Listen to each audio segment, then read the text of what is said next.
আসসালামু আলাইকুম ভিউয়ার, সবাই কেমন আছেন? আশা করি সবাই ভালো আছেন। আজকে নিয়ে যাচ্ছি ম্যাঙ্গো ব্লক, তো যেটা নাকি আমরা এখন আজকে ভর্তা বানিয়ে খাবো।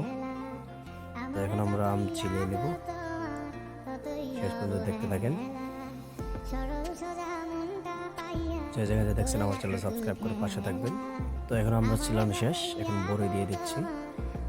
তো এখন আমরা সব একসাথে মাখিয়ে দেবো। এখন দেবো মরচা, 12 মশলার চাটনি দিছি, এখন দেবো মরচা। তো এখন আমরা মরচা দেওয়া শেষ হবে। তো অলরেডি আমরা এখন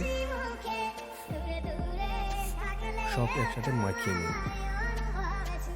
তো এখন শেষ বাকি আছে মরচা দেওয়া, এখন আমরা মরচা দিয়ে দিব। তো দেখতে থাকেন, এখন আমরা সব একসাথে মাখিয়ে নেব। তো বন্ধুরা, যে যেখানে দেখছেন সবাই ভালো থাকবেন, সুস্থ থাকবেন। আল্লাহ হাফিজ, বাই বাই, টাটা।